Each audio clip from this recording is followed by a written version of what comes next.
Boxing King Media in association with Boxro. Savage Dan, the press has just finished. Was it as lively as you expected it to be? It's a good biscuit. It's a good biscuit. Yeah. I think it was a good press conference. You always know what Clarissa's going to do. It was more about whether Serrano was going to try and match it or be quite smart. I feel like Serrano was actually quite smart with how she answered questions and didn't fuel the fire too much more than she had to.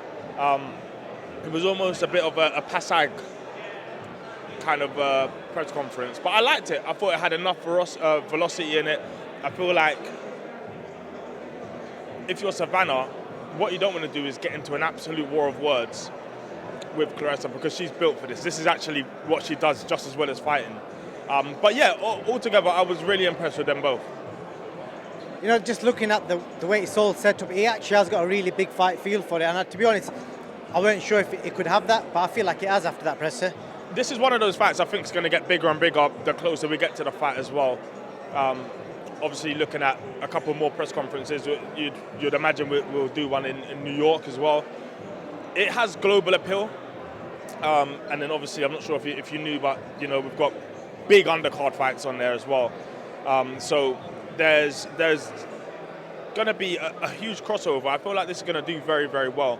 It is a big fight, you know. When you're talking about the most hotly anticipated women's fights of all time, this has got to be one. It has to be. It's got to be number one, you know.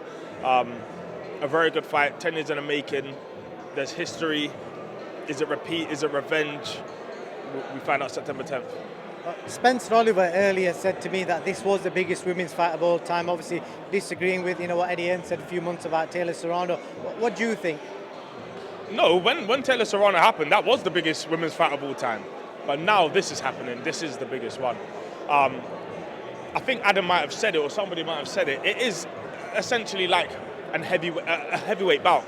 You know, this is as big as it really gets. Two giants, both undefeated, 12-0, unlucky 13 for somebody. And for my liking, it is 100% the biggest women's fight of all time. You touched on the undercard. I think one of the big unknown secrets is Tasha Jonas, whether she features on the undercard or not. I know there's talks ongoing with Hannah Rankin, and I spoke to Hannah earlier, and she's not really divulged too much, but it appears that she's probably got the options of fighting Terry Harper on the zone or Tasha Jonas on this undercard. Do you know anything about that? Yeah, I can't give you anything, but yeah. Look, bottom line, Tasha's a world champion. It would be a great fight for her to fight Hannah Rankin. I like that fight personally, but obviously there's loads of I's to dot, T's to cross, and things to work out before it makes any business sense. But hopefully, I think we're 10 weeks out now from the fight. Hopefully things can start getting, tied up now, so that everyone can have a long, full camp and really prepare for it. Because it's going to be a huge night. It's a monumental night for women's boxing. It's a massive statement from Sky and from Boxer. So why would you not want to be on a card like this? I'm not going to let you get away that easily. So let's just say, if you're Hannah Rankin and you've been offered X amount, which is maybe, let's just say 20% more to fight on the zone against Terry Harper, against somebody who's not fought at that weight before, or you fight Tasha Jonas, again, I'm just making this up, for less money on the undercard of such a big fight, what would you do? I'm fighting on Sky, 100%.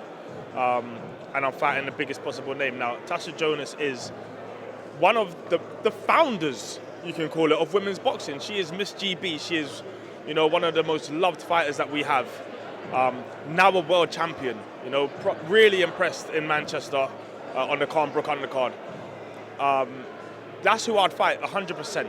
If you're Hannah Rankin, yes, there's always other options, but you take the one that's going to get you the biggest